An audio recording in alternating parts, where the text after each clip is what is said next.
Magazine here with Katie Compton in Europe, where she just raced Holst here in the Netherlands. Yes. Let's start with the race. How did it go for you? The race was good today. Actually, the course was really fun.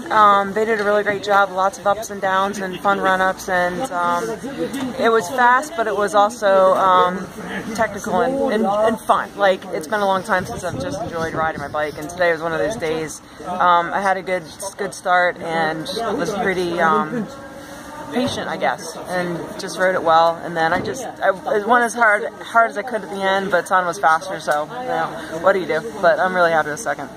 Well, that was also tough because at the end she was in the front going onto the pavement, so it's... Yeah, well, it's a long pavement section, so like, and that's where I'd been, I could push hard, and then I was closing up gaps on that pavement section, so I was like, well, maybe, but yeah, it was just too much, so I kind of messed it up on that run up, but honestly, I could have gone harder, so it is. It is what it is. It was crazy. Obviously, I raced it too, so yeah. I can tell you that it was crazy technical on the descents as well as the climbs. I love those. I love these steep drops. I think they're really fun, and so as long as you just kind of like let it roll and hit the red at the bottom, it's not so bad.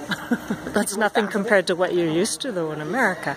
No, and like I live in the mountains, and so we have steep drops and sandy descents and lots of steeps. So for me, it's fine. There's no big deal. I mean, the only thing difference is I don't have suspension. So, but you know, what do you do? It's not as bad as a drop on a mountain bike. Yeah, that's true. And how was your European campaign? Your second. I guess your last part of the European campaign going this year. It's good. I mean, a little slow start. I got sick after nationals, and so I feel like I didn't come over here in as good as form as I wanted to. But you know, that happens with getting sick at the wrong times. But yeah, I'm starting to come around and feel a little bit better. Of course, I'm just racing next week and then going home, so it's a little bit bittersweet. But I'm excited for next year. I'm feeling better. I'm healthy again, so I'm going to race a lot more over in Europe this season. So it'll be nice to kind of just race a lot and see how it goes. So like the full World Cup series then, or yeah, any kind of plans? The full DVV. So far, I haven't technically confirmed all of it, but yeah, the plan is to race a DVV series, and then it's going to be full World Cup out of default because I'll be over here anyways. And then back for nationals. So I don't know exactly what the schedule is yet. I have to look at the budget and then the travel schedule because I want to race in America too. So it just depends on how tired I am, the travel schedule, and where the races fall. So it's going to be a lot, but it'll be good.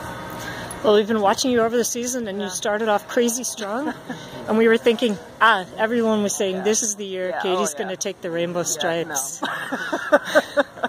You know, I'm kind of over worrying about that because, like, I'm getting older. I'm getting, like, you know, I was always faster, you know, a while ago. I'm still working on being faster, but I haven't put together a good day yet. Like, I think Louisville was the last time I actually felt good at a World Championships.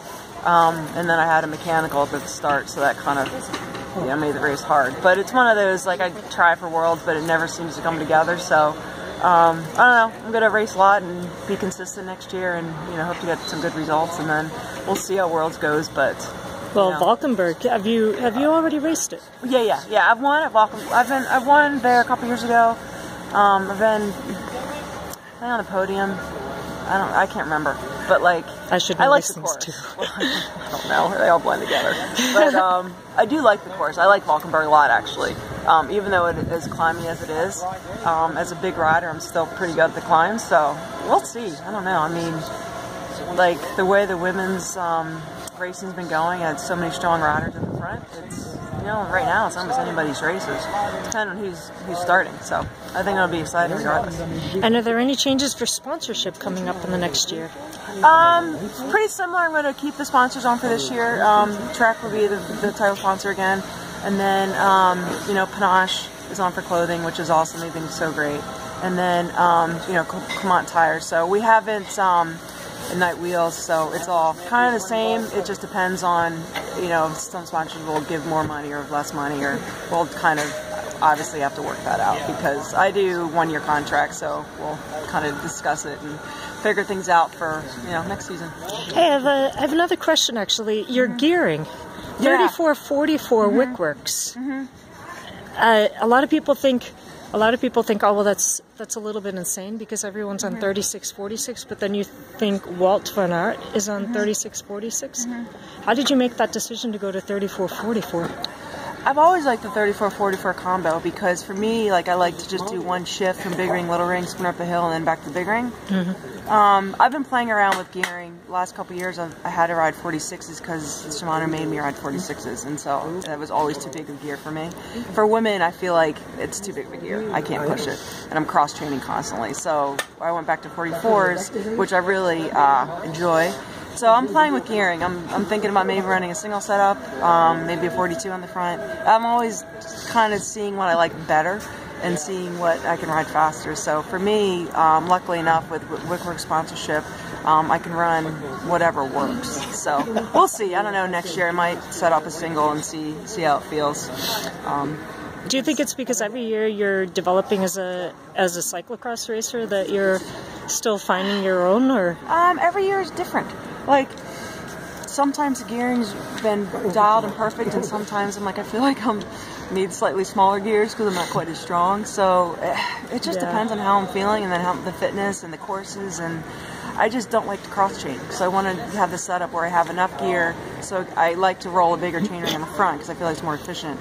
But I don't want so big a gear that I have to cross chain. So it's kind of like that happy medium between the right gearing and not cross chaining and carrying momentum, and I don't know, I'm just particular, and the 44-34 has been pretty perfect, but I don't know if I'm going to keep it for next year. I might make some changes.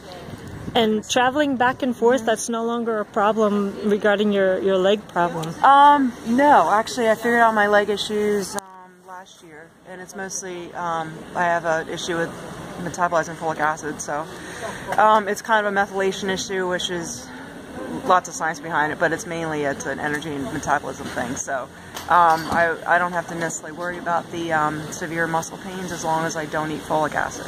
So now that I've figured what folic acid is in and don't eat those foods, and I take a folate supplement, so far so good. And last question, how do you plan on celebrating after the season? I did so much celebrating at Worlds. I think I'm kind of over it. I'm just looking forward to going home and seeing my dog and going skiing and seeing my girlfriends and just like having some downtime and just being in the mountains again because I miss the mountains. I bet. Yeah. Thanks so much for your time. Katie Compton with Cyclocross Magazine.